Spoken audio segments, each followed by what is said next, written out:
Hey guys, welcome back for another video. I'm Jerry Aliberti, owner of Pro-Accel. This video we're going to talk about cash flow for growing companies. There's not a single business in the world that doesn't need positive cash flow. You absolutely need it to pay your bills and you need it to pay yourself, right?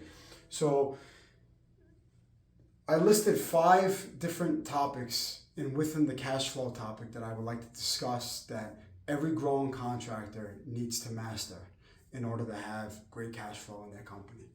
1, know your numbers.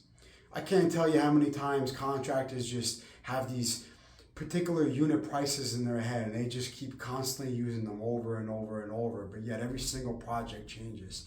You got to really know your numbers. How you know your numbers is by tracking costs on every single project.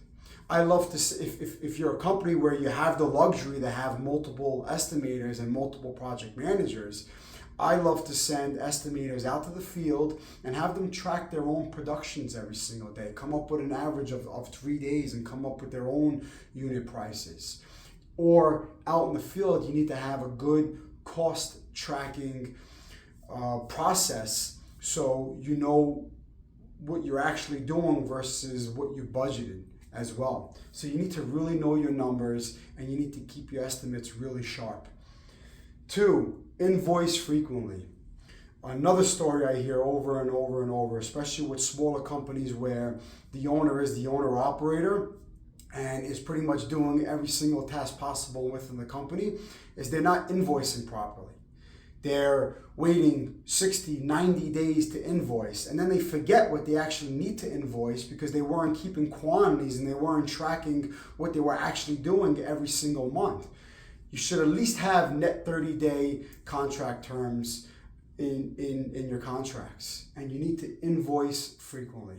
You need to, as you're growing, you need to have somebody in your back office really controlling your accounts payable and your accounts receivable, and you need to be really organized. As you grow a little bit further, you need to consider bringing on a CFO, right? Who takes care of that entire department and who has a good handle on accounts payable, accounts receivable, and everything else that goes with that department as well. So you need to invoice frequently. 3, contractors have a high overhead. You got to take a step back every couple of months, 6 months, a year, and really understand your overhead. You know, a lot of heavy civil contractors require shops, right? Because they have a lot of equipment. Their shops are disgusting. As they're growing, they're just cluttering their shops. Nobody's really running their shops. The overhead, the equipment's breaking down like crazy, and they're spending tons and tons of unnecessary money. If you're not a heavy civil contractor, you need to take a step back as well and take a look at your overhead and just kind of understand what goes into that. 1, insurance. Are you getting new insurance rates every single year? You should be shopping around every single year because insurance is through the roof, especially in and around major cities, and especially if you're a roofer or a contractor who's always working on lifts and ladders of that nature, and workman's comp as well. You need to be shopping around for your workman's comp. The next one is scope creep and or change orders.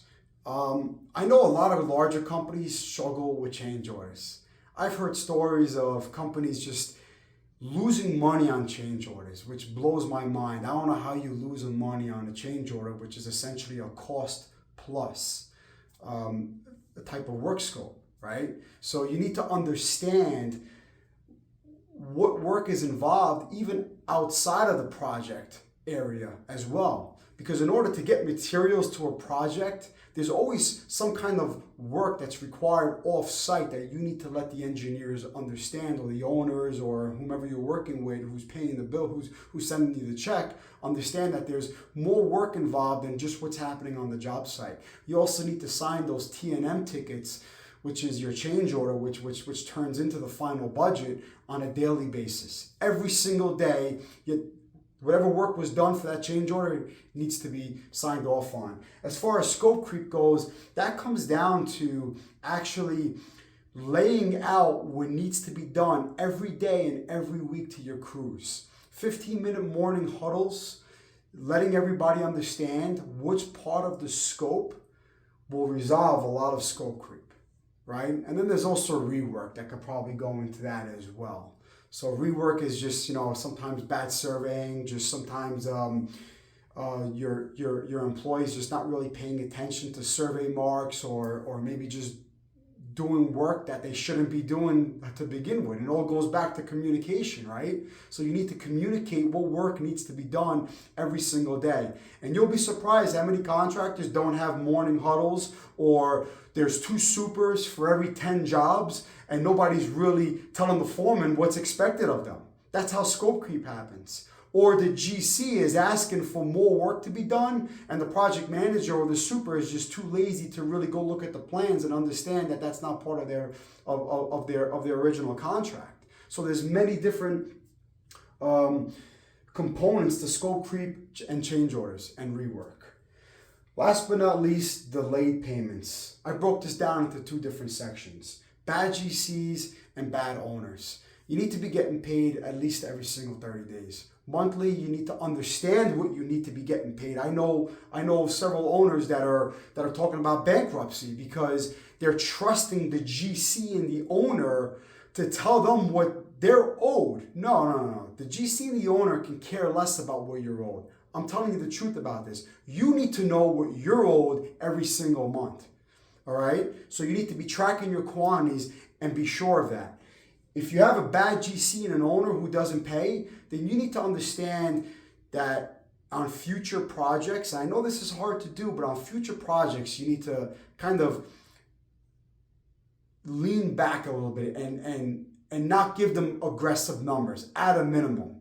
Maybe you need to tack up your numbers a little bit more with these guys, or you need to find opportunity to find better paying GCs. Smaller GCs are just naturally terrible payers because they themselves have cash flow problems as well, right? So I currently just helped a contractor find several opportunities where he can put himself in front of larger contractors who have specific pay structures and who are world renowned because they attract a lot of subcontractor talent, because subcontractors know that they're going to get paid every 30 days. So it's something that you should consider as well. Also, retainage.